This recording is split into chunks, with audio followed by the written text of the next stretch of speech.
मंदिर में चलते हैं। मैं जो बाजार में सिक्के नहीं चल रहे, लोग जाके मंदिर में डाल के आते हैं, वहाँ कौन रोकेगा? बिल्कुल ठीक ऐसा ही है। समर्पण ध्यान में भी खोटे सिक्के चलते हैं जो व्यवहार में कभी नहीं चले हो, बाजार में कभी नहीं चले हो, बाजार में असफल हुए हो, जीवन में असफल हुए हो, लेकिन वो सिक्के समर्पण ध्यान में चलते हैं। वो कैसे चलते हैं मैं बताता हूँ। देखिए, जैसे समझ लो एक व्यापारी है, उस व्यापारी के लड़के ने कोई धंधा किया, क्योंकि क्या व्यापारी का लड़का धंधा ही करेगा, तो वो धंधा किया, उसके बाद में वो असफल हुआ, असफल होकर के वो यहाँ गिरा। उसके बाद में फिर दूसरा धंधा किया, दूसरा धंधा करने के बाद में फिर यहाँ गिरा, फिर तीसरा धंधा किया, फिर तीसरा धंधा करने के बाद में यहाँ गिरा। क्यों?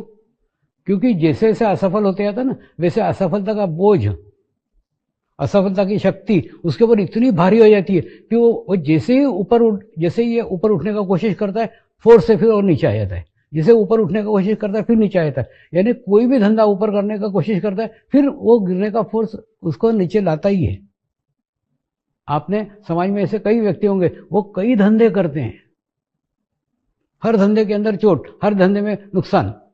बाद में आके उसके घर के लोग बोलते, बाबा एक काम कर, तू घर पे बैठे बैठे रोटी तोड़, तू धंधा मत करे, क्योंकि हर धंधे में खोट आ रही ना, हर धंधे में नुकसान हो रहा है। तो ऐसे अगर व्यक्ति आप हैं, अगर ऐसे व्यक्ति आप हैं कि आप जीवन में सब जगह असफल हो गए हो,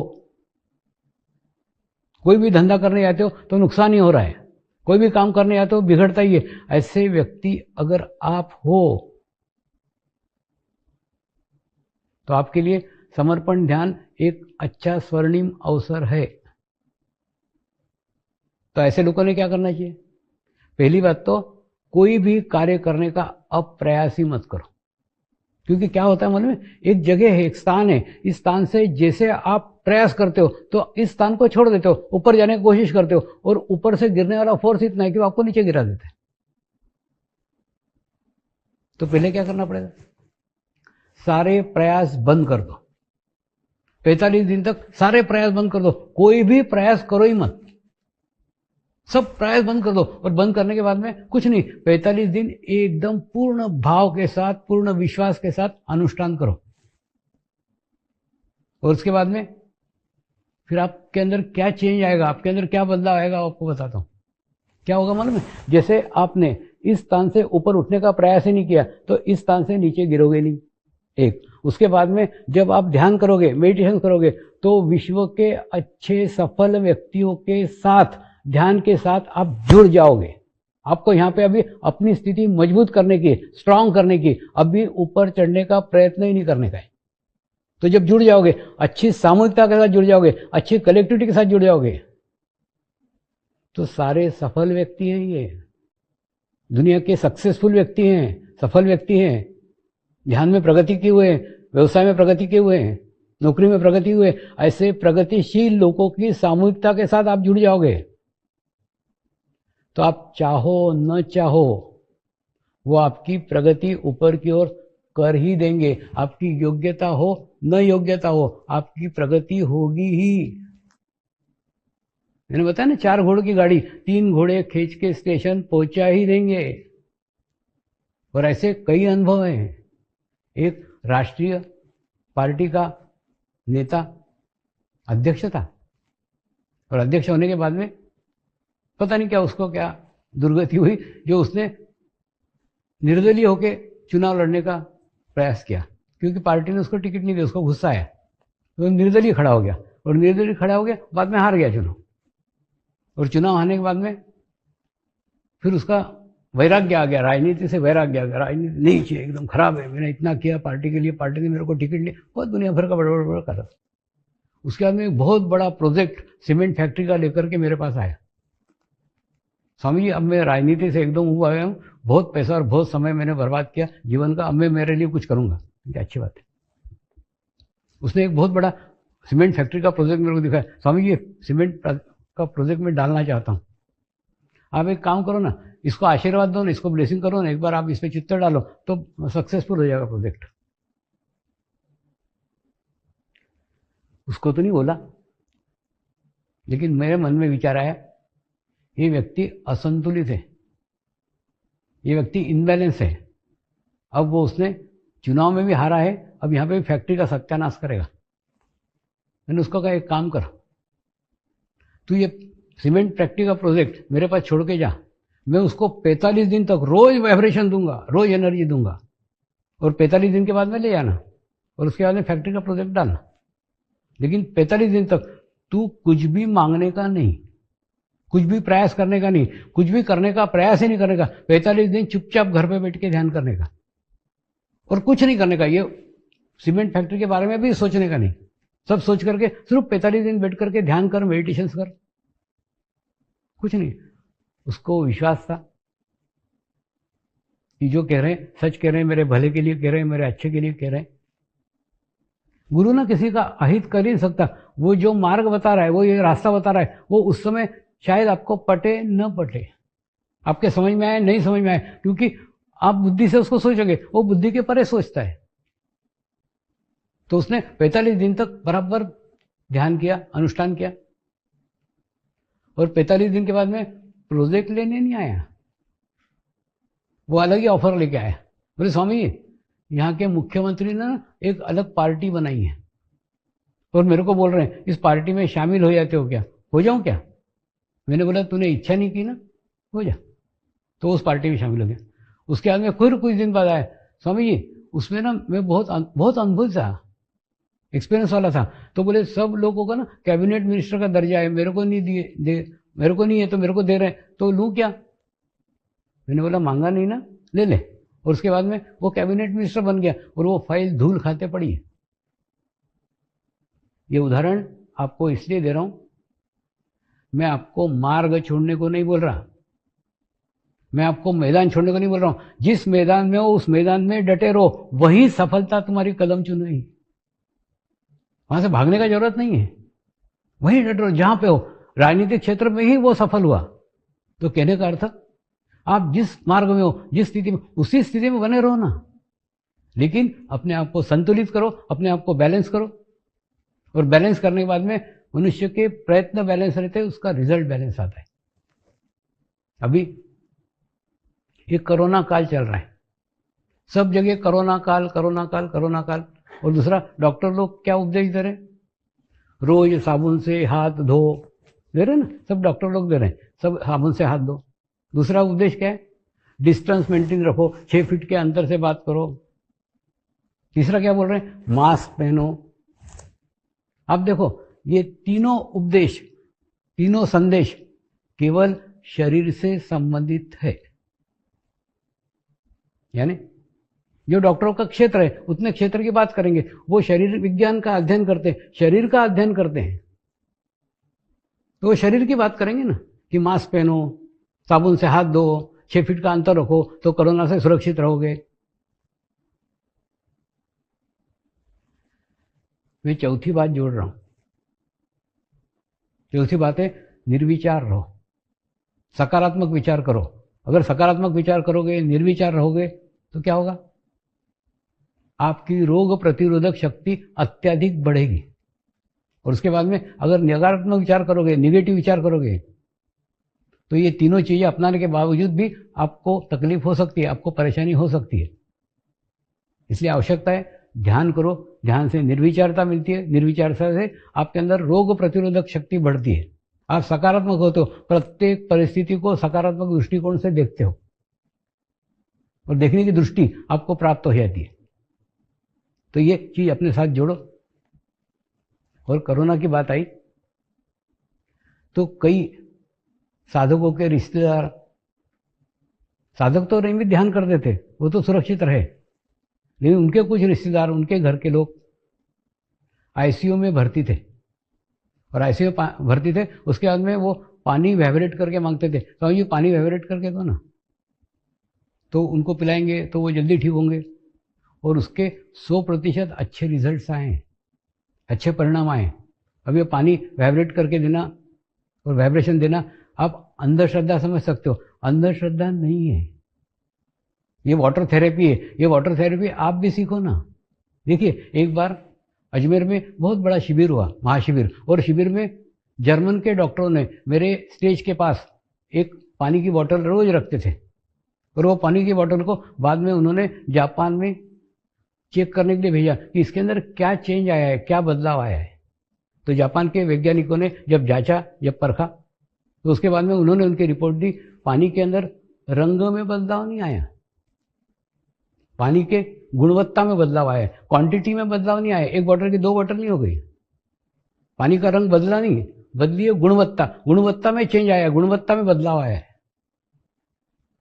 और जहां पानी के बोतल के ऊपर किसी बुरे व्यक्ति का स्मरण करके हाथ रखते हैं तो एक खराब क्रिस्टल निर्माण हो जाते हैं। और अगर शिरडी के साईं बाबा का ध्यान करके अगर हाथ रखते हैं तो शिरडी के साईं बाबा की प्रतिमा उस पानी में प्रकट होती है।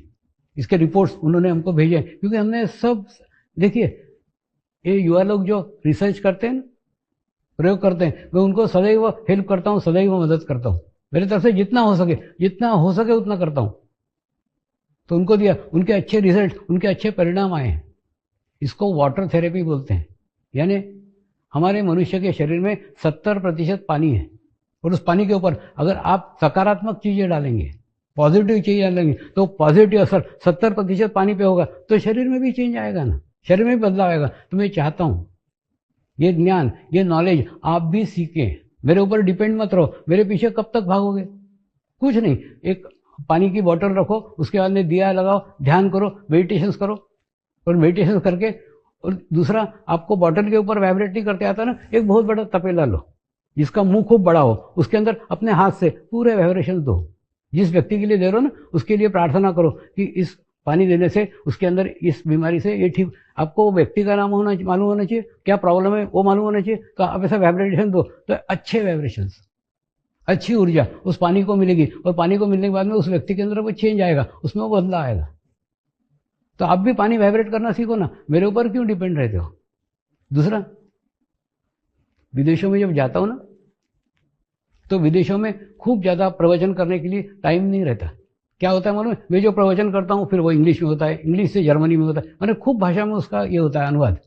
तो वहां पे मैं प्रैक्टिकल कराता हूँ, यानी खूब गोल बड़े एक रिंग बना लेंगे, और उसके अंदर सब जने बाहर जाकर के किसी जंगल में बैठेंगे, और उनको एक पत्थर लेता हूँ, एक सामान्य सा पत्थर, कोई नहीं, उनको बोलता है एक पत्थर उठा लो, उसके बाद में वो पत्थर को हाथ में रखता हूँ, थोड़ी देर ध्यान करता हूँ, थोड़ी देर मेडिटेशन करता हूँ, और उसके बाद में उसके अंदर एक एनर्जी, एक ऊर्जा स्थापित हो जाती है, फिर उसको बीचों बीच रखता हूँ। वहां पे ना हीलर्स लोग बहुत हैं, फॉरेन में एक अच्छा है, उसमें हीलर्स लोग है, तो उनको चैतन्य का खूब नॉलेज है, वाइब्रेशन का खूब नॉलेज है। तो लोग क्या करते हैं, पहले वो सामान्य पत्थर के वाइब्रेशन चेक करते हैं, जब पहले रखते हैं ना उसमें, उसके बाद में जो वाइब्रेट करके पत्थर रखते हैं उसके वाइब्रेशन चेक करते हैं, और वो वाइब्रेशन चेक करते करते मीलों तक दूर चले जाते हैं। यानी उनकी संवेदनशीलता, उनकी ग्रहण करने की शक्ति इतनी होती है कि उसमें से निकलने वाले वाइब्रेशन वो बहुत दूर तक महसूस करते करते करते करते करते करते करते पीछे चले जाते हैं। इतने वाइब्रेशन उसमें निर्माण हो जाते हैं। ये प्रयोग करके मैं उनको बताता हूँ कि हमारे यहाँ भारत में जो प्राचीन मंदिर है, वो प्राचीन मंदिरों में जो प्राण प्रतिष्ठा की हुई है, वो प्राण प्रतिष्ठा में वो व्यक्ति ने, वो संत ने, वो महात्मा ने अपनी एनर्जी डाली हुई है, अपनी ऊर्जा डाली हुई है, और वो ऊर्जा जैसे जैसे समय बीतता गया ना, वैसे वैसे काल के साथ में वो वृद्धिगत होती गई, और उसके बाद में वो स्थान बन गए। तो भारत के गोवा बीच घूमने के लिए आते हो, ताजमहल देखने के लिए आते हो, भारत ना घूमने की चीज है ना देखने की चीज है, भारत अनुभव करने की चीज है। आप वाइब्रेशंस का ज्ञान लो, वाइब्रेशन का नॉलेज लो, उसके बाद में घूमो ना, तो आपको वो स्थान, वो जगह मिलेगी जहाँ पे अच्छे वाइब्रेशन है, अष्ट विनायक है, 12 ज्योतिर्लिंग है। आप जाओ ना, सिर्फ स्मरण करो तो भी आपको वाइब्रेशंस का नॉलेज होगा, वाइब्रेशंस का ज्ञान होगा। तो कहने का अर्थ, उनको वो पत्थर से समझाता हूँ। दूसरा, एक ही कंपनी के 2 पानी के जार लेते हैं, एक पानी का जार से सबको पानी पिलाते हैं कि इसका टेस्ट अपने साथ याद रखो कि ये टेस्ट क्या है। उसके बाद में फिर दूसरे जार के पानी को वाइब्रेट करते हैं, और वाइब्रेट करके उनको देते हैं। अब इसके अंदर क्या चेंज आ रहा है, वाइब्रेट के लिए हुए पानी में क्या चेंज आ रहा है, क्या बदलाव आ रहा है, पहले का पानी क्या था, अभी का पानी क्या है, क्या चेंज है। तो इसमें भी ना 3 कैटेगरीज हैं। पहली कैटेगरी है कि लोग बोलते हैं ये थोड़ा मीठा लग रहा है, यानी वो शरीर के स्तर के ऊपर है। उसके बाद में कुछ लोग रहते हैं, वो अपना अनुभव बताते हैं, इससे थोड़ा एनर्जी लग रहा है। और तीसरे जो लोग रहते हैं, खूब ज़्यादा रिसीविंग वाले रहते हैं, खूब ज़्यादा संवेदनशील रहते हैं, वो बोलते हैं सहस्त्रार पे स्पंदन होना प्रारंभ हो गया। यानी एक ही पानी, लेकिन एक ही पानी को पीने से अलग अलग लोगों को अलग अलग अनुभूतियां होती हैं। ऐसे शिविर विदेशों में किए जाते हैं। तीसरा, खूब दूर जाकर के एकांत में एक जगह मैं बैठ जाता हूँ, कुछ नहीं, मैं बैठे रहता हूँ शांत होकर, और उसके बाद में उनको बोलता हूँ एक 10 लोगों की रो बनाओ, और उसके बाद में मेरे और आना चालू करो, और मेरे और आपके बीच में दूसरा नहीं आना चाहिए। यानी इतना डिस्टेंस रखो कि आपके और मेरे बीच में कोई आना नहीं चाहिए। और उसके बाद में आप धीरे धीरे हाथ करते करते करते करते करते मेरी ओर आओ, तो आपको 7 जगह 7 लेयर्स महसूस होंगे। 7 जगह आपको लगेगा जैसे अपन एखादे बलून को लेते हैं ना और ऐसे दबाते हैं तो कैसे एकदम बाउंस करता है, उसी प्रकार से ओरा के लेयर आपको पीछे की ओर से ढकेलेंगे। जैसे आप पास पास आओगे पीछे की ओर ढकेलेंगे। ऐसे 7 जगह 7 लेयर्स आते हैं। ऐसे शिविर विदेशों में करता हूँ। यहाँ पे भारत में वो संभव नहीं है, संभव नहीं है, क्योंकि जब भी शिविर की बात करते हैं एकदम हजारों लोग उसके लिए तैयार हो जाते हैं, तो शिविर ही कैंसिल हो जाता है। अभी जर्मनी में हुआ तो 450 लोग थे, ये सबसे बड़ी संख्या थी। इतनी बड़ी संख्या में कभी भी इस टाइप के शिविर नहीं लिए। भारत में रहते तो खूब बड़ी संख्या रहती, लेकिन जब जैन मुनियों के शिविर लेता हूँ तो ये अनुभूतियाँ, ये अनुभव जरूर उनको कराता हूँ। और जैन मुनि भी आराम से 3 4 5 चक्र तक पहचान जाते हैं, वाइब्रेशंस पहचान जाते हैं, स्थिति पहचान जाते हैं। तो कहने का अर्थ ये ना एक अलग मार्ग है, ये अलग एक दुनिया है, एक अलग जगह, आध्यात्मिक जगत ही अलग है।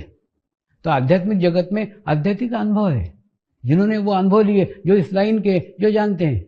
बाकी आप उस पानी को अंधश्रद्धा करके भी छोड़ सकते हो, लेकिन इसको सिद्ध किया हुआ है कि पानी के अंदर जो आप वाइब्रेशंस डालो वो वाइब्रेशंस पानी को पहुंचते हैं, और पानी के अंदर एक गुणवत्ता रहती है कि वो चेंज ला सकता है, बदलाव ला सकता है। 70% पानी शरीर के अंदर है, और उस पानी के अंदर अगर अच्छे सकारात्मक विचार डाले जाएं, उनको आत्मविश्वास दिलाया जाए कि आप इस बीमारी से ठीक होंगे ही। देखो इसमें भी क्या रहता है मालूम है, 2 हाथ से ताली बजती है। वैसे कितने 100% भी उसके अंदर एनर्जी डाली गई, ऊर्जा डाली गई, तो भी वो उसने रिसीव करना चाहिए। रिसीव करते तो अच्छे रिजल्ट आते, रिसीव नहीं करता तो धीरे धीरे आते हैं, लेकिन रिजल्ट अंत में आते हैं। किसी को इमीडिएटली फर्क पड़ता है, तुरंत प्रभाव पड़ता है, लेकिन किसी को कम पड़ता है। देखिए धीरे धीरे धीरे धीरे जैसे उनकी रिसीविंग बढ़ती है, उनकी योग्यता बढ़ती है, वैसे ग्रहण करने की क्षमता बढ़ती है, तो ऑटोमेटिकली उसके अंदर चेंज आता है, उसके अंदर बदलाव आता है। दूसरा, ये शिविर के अंदर हमने ये जाना कि परमात्मा एक अविनाशी शक्ति है। परमात्मा कल भी था, परमात्मा आज भी है, और परमात्मा कल भी रहेगा। यानी परमात्मा कोई व्यक्ति, कोई स्थान, कोई जगह नहीं हो सकती। परमात्मा एक विश्व चेतना है जो विश्व भर में फैली हुई है, और वो विश्व चेतना को जैसे ही हम अपना अस्तित्व खोते हैं तो उससे समरस हो जाते हैं। परमात्मा से समरस होने के लिए आपको शरीर से मिटना होगा। शरीर से मिटना होगा यानी शरीर भाव से मिटना होगा। देखिए जैसे एक गीतकार मिटता है, इसके लिए एक गायक के लिए, गायक मिटता है संगीतकार के लिए, उसके बाद में सब जो करके मिलते हैं श्रोता के लिए। यानी अपना अस्तित्व किसी को तो भी समर्पित करते हैं, अपना अस्तित्व छोड़ते हैं, अपना योगदान छोड़ते हैं, तब जाकर के आगे वृद्धि होता है। एक बीज वृक्ष कब बनता है, जब वो बीज अपना अस्तित्व छोड़ता है। ऐसे जब आप शरीर का अस्तित्व छोड़ोगे तब आप परमात्मामय हो सकते हैं, और विश्व में फैला हुआ परमात्मा आपको अनुभव हो सकता है।